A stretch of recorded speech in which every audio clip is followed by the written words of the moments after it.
시간이 되었습니다. 다 같이 사도신경으로 신앙 고백하시며 2023년 5월 9일 화요일 새벽기도에 함께 시작하겠습니다. 나는 전능하신 아버지 하나님 천지의 창조주를 믿습니다. 나는 그의 유일하신 아들 우리 주 예수 그리스도를 믿습니다. 그는 성령으로 잉태되어 동정녀 마리아에게서 나시고 본디오 빌라도에게 고난을 받아 십자가에 못 박혀 죽으시고 장사된 지 사흘 만에 죽은 자 가운데서 다시 살아나셨으며 하늘에 오르시어 전능하신 아버지 하나님 우편에 앉아 계시다가 거기로부터 살아있는 자와 죽은 자를 심판하러 오십니다. 나는 성령을 믿으며 거룩한 공교회와 성도의 교제와 죄를 용서받는 것과 몸의 부활과 영생을 믿습니다. 아멘. 오늘 우리 함께 읽을 기록된 하나님 말씀, 신약의 말씀 베드로전서 제2장 6에서 8절까지의 말씀입니다. 오늘 우리 함께 읽을 기록된 하나님 말씀, 신약 378쪽경에 있는 베드로전서 제2장 6에서 8절까지의 말씀입니다. 성경에 기록되었을 때 보라 내가 택한 보배로운 모퉁이 돌을 시온에 두노니 그를 믿는 자는 부끄러움을 당하지 아니하리라 하였으니 그러므로 믿는 너희에게는 보배이나 믿지 아니하는 자에게는 건축자들이 버린 그 돌이 모퉁이의 머릿돌이 되고 또한 부딪히는 돌과 걸려 넘어지게 하는 바위가 되었다 하였느니라. 그들이 말씀을 순종하지 아니함으로 넘어지나니 이는 그들을 이렇게 정하신 것이라. 아멘.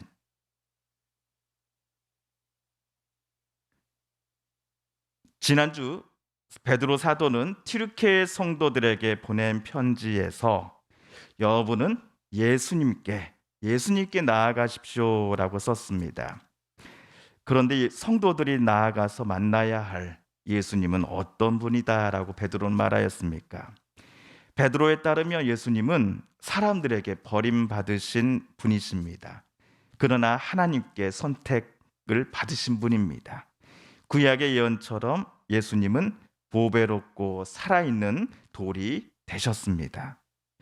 그러므로 예수를 구주로 믿는 성도들은 예수님처럼 살아있는 존재로 새롭게 태어납니다. 이런 경우를 가리켜 우리는 거듭났다라는 표현을 사용하곤 하지요.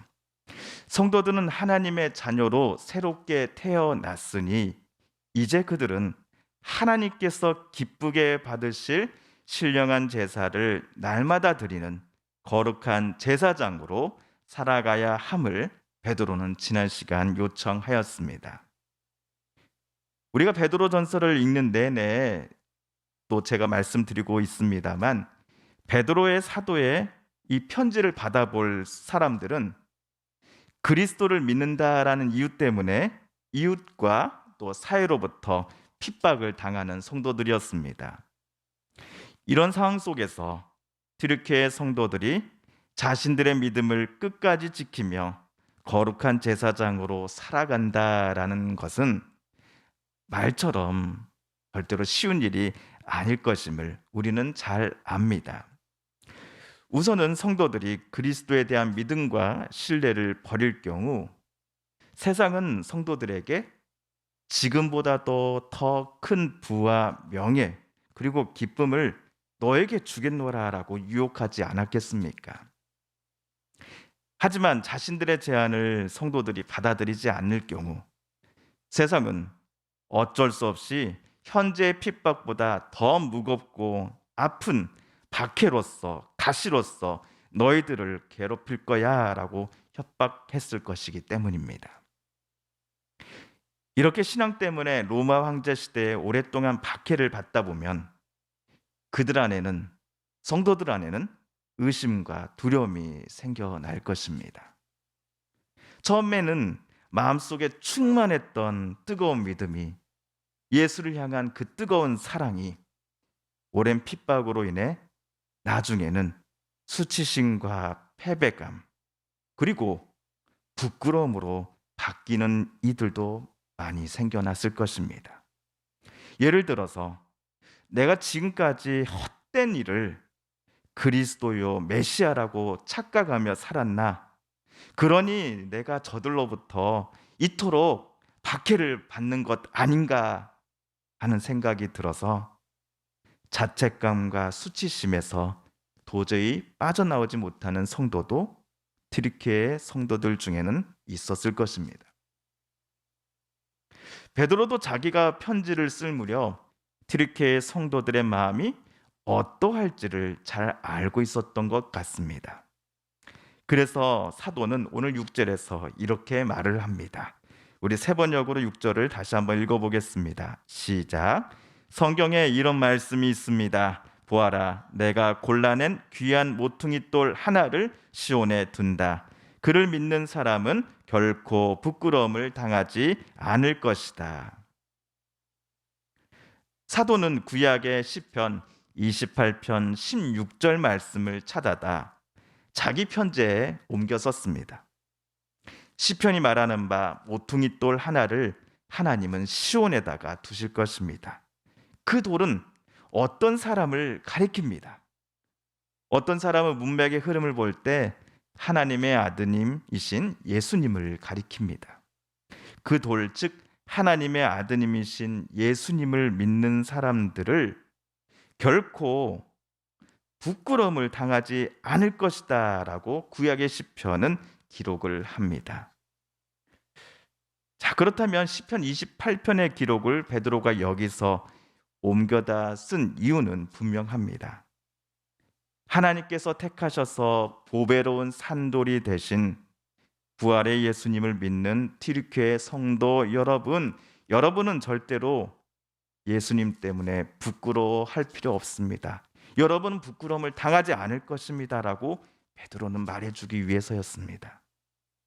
시편 28편의 말씀을 기억하면서 튀르키예 성도 여러분, 절대로 여러분은 부끄러워하거나 자책하실 필요가 없습니다.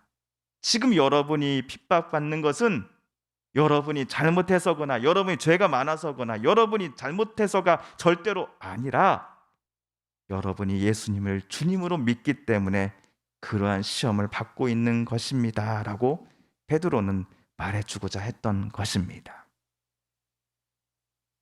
세상 사람들에게 예수님은 건축자들이 버린 돌과 같은 하찮고 아무 쓸데없어 보이는 존재와 같았습니다. 세상 사람들에게 부딪히는 돌과 걸려 넘어지게 만드는 바위와 같은 존재가 바로 예수님이었습니다. 그래서 수많은 이들이 예수님의 말씀과 가르침에 순종하지 아니했습니다. 예수님을 무시하고 예수님을 짓밟고 넘어가려다가 그들이 예수님이라고 하는 큰 바위에 걸려 넘어졌습니다. 결국엔 예수님을 십자가에 달려 죽이기도 했습니다. 그러나 튀르키예 성도들처럼 예수님을 구주로 믿는 이들에게 예수님은 보배입니다. 보석이지요. 예수님은 모퉁이의 머릿돌과 같이 하나님과 사람, 그 믿는 사람 모두에게 귀중한 분이십니다. 예수님이 귀중한 보배와 살아있는 모퉁이의 머릿돌처럼 건축물에 있어서 절대로 없어서는 안 되는 분이다라는 사실을 인정하지 않으려는 사람들이 세상에는 참으로 많습니다. 사도 베드로 때나 그리고 오늘날 우리가 살아가고 있는 시대나 마찬가지입니다. 하지만 베드로의 편지를 받아볼 성도들은 물론이요, 오늘 사도의 편지를 묵상하는 저와 여러분은 예수님이 얼마나 우리에게 귀하고 복된 분이신지를 잘 압니다. 남들에게는 예수님이 걸림돌이고 부끄러움을 가져다 주는 존재일지 모르겠지만 저와 여러분 그리고 우리 성도들 모두에게 예수님은 우리 속에 있을 부끄러움과 수치 그리고 자책하는 마음 그 모든 것들을 가져가 주시되 대신에 온유함과 평화와 참된 안식을 허락해 주시는 하나님의 아드님이십니다. 그렇게 오늘 사도는 신앙 때문에 핍박받는 성도들을 향하여 절대로 예수님을 향한 믿음을 포기하지 말라고 간곡히 요청하고 있는 것입니다. 우리도 예수님을 믿는 사람으로 거듭난 후에 신앙생활을 하면서 늘 기쁨과 평화만이 가득했던 것은 아닙니다. 예수님께 서운한 점이 우리 안에 생겨날 때가 종종 있기 때문이지요. 또한 예수님 때문에 안 믿는 분들이 수치심과 부끄러움을 우리에게 안겨다 줄 때도 있었기 때문입니다. 그렇다면 우리도 오늘 베드로 사도의 권면을 저와 여러분의 마음속에 되새겨 보기를 원합니다. 사도가 시편에서 인용한 하나님께서 선택하신 분이신 예수님을 믿는 이들로 하여금 절대로 부끄러움을 당하지 않게 하겠다라는 그 말씀은 예수님으로 인해 받게 될 수치, 예수님으로 인해 받게 될 부끄러움, 비아냥 이 모든 것들을 하나님께서 가져가 주시되 대신 우리를 꼭 안아주신다라는 의미일 것이기 때문입니다. 또한 남들의 손가락질과 비아냥으로부터 어쩌면 내 자신이 나를 향해 돌리는 그 아픈 말들로부터 하나님은 반석과 방패가 되어주시되 저 여러분을 보호해 주신다라는 의미일 것이기 때문입니다. 이러한 하나님이 저와 여러분의 하나님이 되어주심을 오늘도 기억하시며 날마다 주님께서 우리와 함께 하심을 느끼고 경험하는 이번 한 주가 되시기를 소망합니다. 주님께서 가르쳐 주신 기도를 드리며 오늘 말씀 묵상을 마칩니다. 하늘에 계신 우리 아버지, 아버지의 이름을 거룩하게 하시며 아버지의 나라가 오게 하시며 아버지의 뜻이 하늘에서와 같이 땅에서도 이루어지게 하소서. 오늘 우리에게 일용할 양식을 주시고 우리가 우리에게 잘못한 사람을 용서하여 준 것 같이 우리 죄를 용서하여 주시고 우리를 시험에 빠지지 않게 하시고 악에서 구하소서. 나라와 권능과 영광이 영원히 아버지의 것입니다. 아멘. 사랑하는 성도 여러분, 성삼위 하나님께서 오늘 말씀 중에 우리에게 들려주신 하나님의 음성과 뜻을 다시금 떠올려 보면서 오늘 말씀 중에 깨닫고 우리가 다짐한 바대로 그렇게 살아가게 달라고 오늘 말씀을 붙잡고 다시 한번 하나님 앞에 기도드리길 원합니다. 하나님, 우리 서부를 위로하여 주소서, 또 회복시켜 주소서, 눈물을 닦아 주소서라고 기도합니다. 우리 성도님들과 가족들 중에 또한 이웃분들 중에 하나님의 고쳐주심 또 치료해 주심을 놓고 간절히 기도하는 분들이 계십니다. 하나님, 이 시간 우리도 같은 마음 같은 뜻으로 하나님 앞에 간절함으로 기도드리십시다. 마지막으로 우리가 가지고 나온 간절한 기도 제목 하나님께 아뢰며 하나님의 은혜 보좌 앞으로 더 가까이 나아갑니다. 우리 각자 개인 기도 시간 갖겠습니다.